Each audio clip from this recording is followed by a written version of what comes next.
మోడీ సర్కార్ గుట్టు చప్పుడు కాకుండా పెద్ద నోట్లు రద్దు చేయడం దేశవ్యాప్తంగా సంచలనంగా మారింది. అధికారంగా ప్రకటించే వరకు విషయం కాస్త కూడా లీక్ కాలేదంటే మోడీ పాలన దక్షత ఏంటో అర్థం చేసుకోవచ్చు. అయితే ఇదంతా ఒక వారంలోనో నెలలోనో జరిగింది కాదు.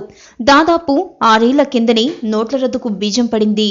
ప్రధాని మోడీ ఆయన ముఖ్య కార్యదర్శి తొలి 6 ఏళ్ల కిందట నోట్లపై చర్చించారట. ఆ తరువాత ఈ విషయాన్ని ఆర్బీఐ మాజీ గవర్నర్ రఘురాం రాజన్కు చెప్పారట. ప్రపంచంలోనే గుర్తింపు ఉన్న ఆర్థికవేత్తల్లో మాజీ ఆర్బీఐ గవర్నర్ రఘురాం రాజన్ ఒకరు. కానీ మోడీ నిర్ణయాన్ని ఆయన వ్యతిరేకించారని తెలుస్తుంది. అయితే కేంద్రం నోట్ల రద్దు ఖచ్చితంగా అమలు చేయాలని భావించింది. ఈ క్రమంలోనే రాజన్ మళ్లీ గవర్నర్గా కొనసాగించేందుకు విముఖత చూపినట్లు తెలుస్తుంది.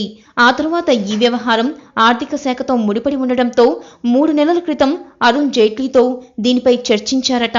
అలా నోట్ల రద్దు వ్యవహారం ముందుకు కదిలింది.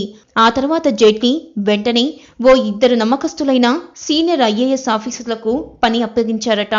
అప్పట్నుంచి నోట్ల రద్దు కావాల్సిన అన్ని ఏర్పాట్లు పూర్తి చేసిన కేంద్రం నవంబర్ 8న అధికారికంగా ఈ ప్రకటన చేసింది. ఈ మొత్తం ప్రక్రియలో రాజన్ భాగస్వామ్యం కూడా ఉన్నా జరగబోయే పరిణామాలు గుర్తించి పదవి నుంచి తప్పుకున్నట్లు తెలుస్తుంది. ఆయన తరువాత ఆర్బీఐ గవర్నర్గా బాధ్యతలు చేపట్టిన ఉద్దీప్ సహాయంతో కేంద్రం నోట్ల రద్దుకు సంబంధించి మిగిలిన కార్యక్రమం పూర్తి చేసింది. Like and subscribe Eagle Media Works.